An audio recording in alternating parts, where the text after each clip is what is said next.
إن الحمد لله والصلاة والسلام على رسول الله أما بعد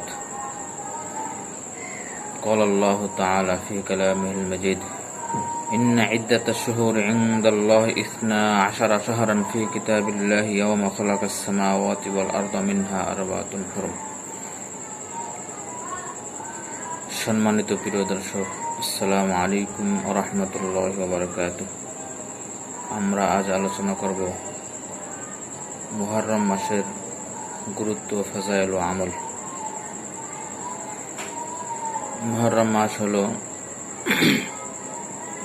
12টি মাসের হিজরি সনের প্রথম মাস।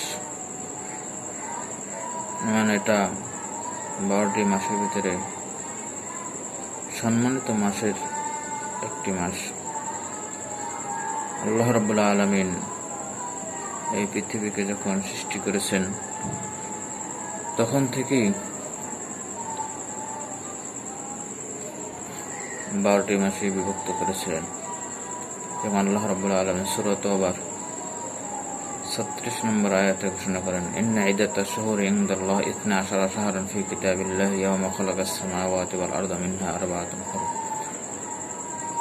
আল্লাহ রাব্বুল আলামিন যখন আসমান এবং জমিন সৃষ্টি করেছেন তখন থেকেই 12টি মাস নির্ধারণ করেছেন। মিনহা আরবাআতুন হুরুম, এই 12টি মাসের মধ্যে 4টি মাস হলো অতি সম্মানিত মাস। এর মধ্যে হলো মুহররম একটা অন্তর্ভুক্ত রয়েছে, যা রাসূল করিম সাল্লাল্লাহু আলাইহি সাল্লাম বিদায় হজের ভাষণে ঘোষণা দিয়েছিলেন যে 4টি মাসকে, যা ইমাম বুখারী রাহমাতুল্লাহ আলাইহি 3107 নম্বর হাদিসে বর্ণনা করেছেন। হাদিসের ভিতরে বর্ণনা করা হয়, আস-সানাতু 12 শাহরান মিনহা আরবাআতুন হুরুম। বছর 12টি মাসে একটি বছর হয়। তার থেকে আবার এই 12টি মাসের মধ্যে 4টি মাস হলো সম্মানিত মাস। সালাসাতুন মুতাওয়ালিয়াতুন, 3টি হলো ধারাবাহিক। 1 নম্বর জুল কাদা, জুল হজ্জা, মুহররম। আর 4 নম্বর হলো রজব মাস। এখানে রাসূল করিম সাল্লাল্লাহু আলাইহি সাল্লাম 4টি মাসের নির্ধারণ করে দিয়ে গেছেন। তার মধ্যে প্রথম মাস হলো মুহররম মাস। এবং দেখেন, ইসলামের এটাও একটি সৌন্দর্য, আল্লাহ রাব্বুল আলামিন হিজরি সনের প্রথম মাসকেও সম্মানিত করেছেন এবং শেষের মাস জুল হজ মাসকেও আল্লাহ রাব্বুল আলামিন সম্মানিত করেছেন। এটা ইসলামের অন্যতম একটি সৌন্দর্য যে বছরের শুরুও মাসটাও সম্মানিত মাস, শেষের মাসটাও সম্মানিত মাস। যেমনটি হাসান বসরি রাহমাতুল্লাহ আলাইহি লাতাইফুল মাআরিফের ভিতরে বর্ণনা করেছেন, ইন্নাল্লাহা ইফতাতাহাস সানাতা বিশাহরিন হারামিন ওয়া খাতামাহা বিশাহরিন হারামিন। আল্লাহ রাব্বুল আলামিন বছরকে সম্মানিত মাস দ্বারা শুরু করেছেন এবং সম্মানিত মাস দ্বারা শেষ করেছেন। এবং এই মাসের আরেকটি শ্রেষ্ঠ ফজিলত হলো আল্লাহ রাব্বুল আলামিন এই মাসকে আল্লাহর মাস বলে নির্ধারণ করেছেন। 12টি মাস সবই আল্লাহ রাব্বুল আলামিন সৃষ্টি করেছেন, কিন্তু তারপরও এই মুহররম মাসকে আল্লাহ রাব্বুল আলামিন তার নিজের দিকে সম্বোধন করে তার মর্যাদা এবং ফজিলত আরো বৃদ্ধি করে দিয়েছেন। যেরকম আল্লাহ রাব্বুল আলামিন বলেছেন শাহরুল্লাহ। রাসূল করিম সাল্লাল্লাহু আলাইহি সাল্লাম একটা হাদিসের ভিতরে এটা বর্ণনা করেছেন। মুসলিম শরীফের 2646 নম্বর হাদিসে বর্ণনা করা হয়েছে, আফজালুস সিয়ামি বা'দা রমাদান শাহরুল্লাহিল মুহররম। এখানে রাসূল করিম সাল্লাল্লাহু আলাইহি সাল্লাম মুহররম মাসকে আল্লাহর দিকে নিসবত করেছেন।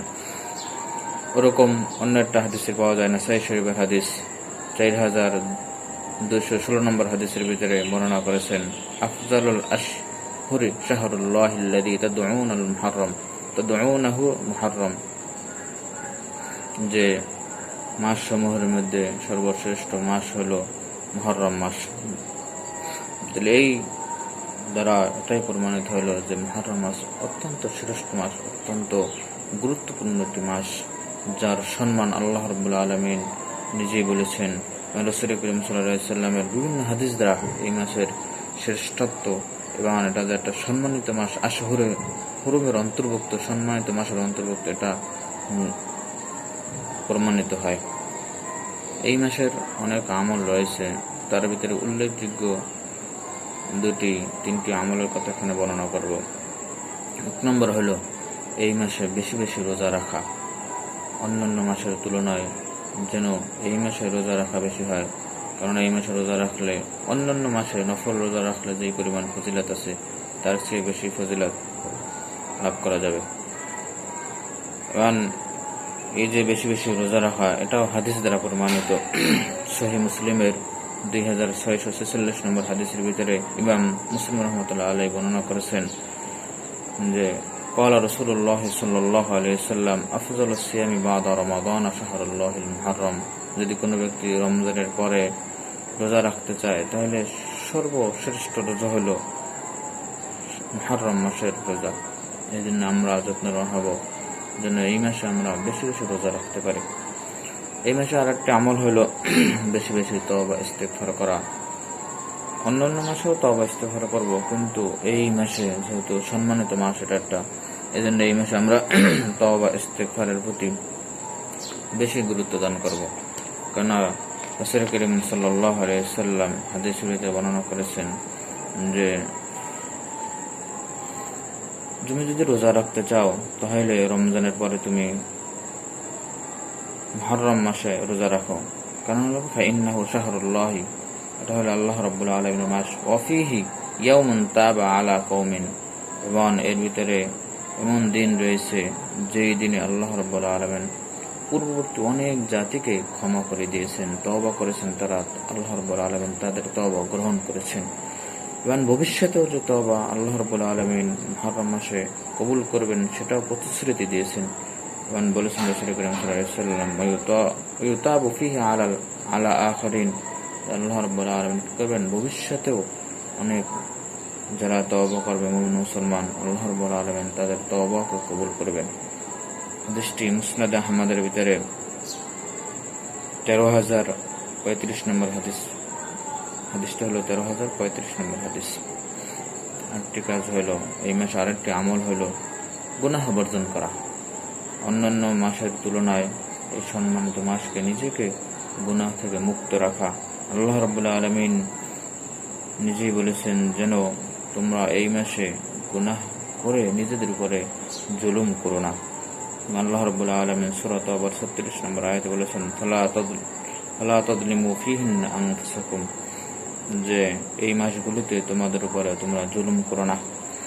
এই আয়াতের ব্যাখ্যায় ইমাম তাবারী রাহমাতুল্লাহ আলাইহি তাফসীর তাবারীর ভিতরে বর্ণনা করেছেন, এর অর্থ হলো ফালা তা'সাল্লাহ ফিহা, যে তোমরা এর ভিতরে কি করো না, আল্লাহ রাব্বুল আলামিনের নাফরমানি করবে না, আল্লাহ রাব্বুল আলামিনের নাফরমানি করে নিজেদের উপরে জুলুম করো না, গুনাহ করে নিজেদের উপরে জুলুম করো না।